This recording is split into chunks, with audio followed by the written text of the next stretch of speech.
2016, like many years before, it looks set to be another battle of the crossover, with an influx of new models along with some new generations of old ones, all competing in a segment that now makes up more than a quarter of the market.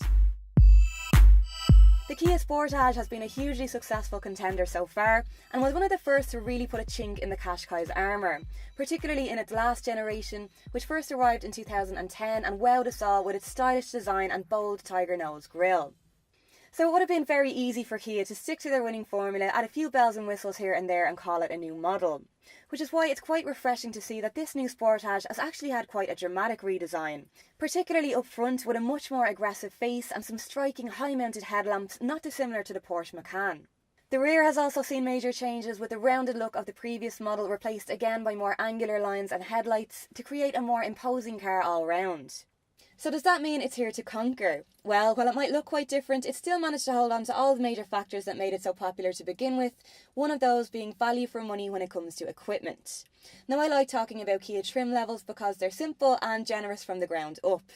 So to start with, there's the base model LX, which at just under €28,000 on the road includes highlights such as cruise control, air conditioning, 16-inch alloy wheels, LED daytime running lights and a multifunction leather steering wheel. But no touchscreen, which is why you're probably going to want to upgrade into this one here, which is a mid-spec EX, and coming in at just under €30,000. We'll add the 7-inch touchscreen display complete with sat-nav, half leather, 17-inch wheels, lumbar support for the driver, and a few extra safety features like lane departure warning and speed limit information. Then if you're a fan of a nice bright cabin, you can add a panoramic sunroof like this one here for an €1,100 premium. €34,500 will get you into a GSE, which comes with the works, including 19-inch alloy wheels, xenon headlamps, an upgraded interior with full leather upholstery, dual zone climate control and keyless go. The boot is a handy 503 litres, which is about 20% bigger than your typical hatchback boot, and again another big draw to this segment. That extra height means more headroom for all on board, and a longer wheelbase means your backseat passengers will get a bit more legroom this time around. There's been good use made of the space inside the cabin, and it passes this test and this one, and a large glove box and central storage unit make it easy to keep the cabin nice and tidy. And it is quite a tidy design to begin with. It's been given a bit of a makeover in here too. Nearly everything you touch is soft now, and a new simpler cockpit angled towards the driver gives it quite a premium feel. The infotainment and sat-nav systems are both pretty easy to use, and it's got Bluetooth to pair with your phone so that you can take calls on the move and stream music from apps like Spotify. It's a nice big screen too, with pretty decent graphics that make it easy to see what you're doing. Safety is one of the areas where it's really stepped it up a gear, with the addition of those active safety features mentioned earlier, which will be standard on the EX model upwards.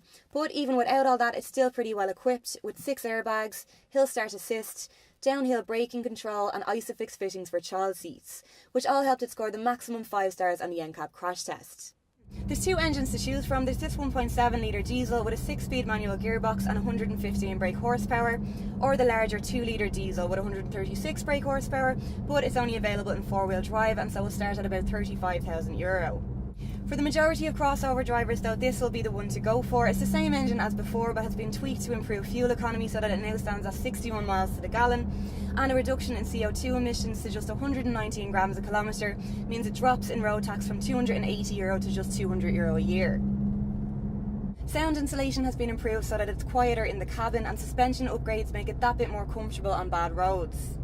It offers a nice bit of grip for a crossover too, and like the previous Sportage, it's just a very pleasant, easy car to drive. And in fact, the last Sportage I drove was probably the one that sold me on this whole crossover thing, which I did resist a bit at first. But really, this nice high driving position gives such a great feeling of space and such a great view of the road ahead that it's actually quite difficult to get back into a normal hatchback after.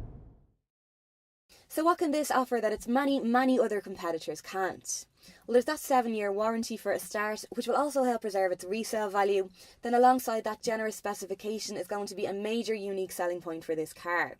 Other than that, and particularly in relation to its very similarly spec'd and priced South Korean cousin, the Hyundai Tucson, a lot of this is going to come down to its looks, which you're just going to have to make your own mind up on. You can see it for yourself in the metal at your local Kia dealer, details of which you'll find on CarsIreland.ie.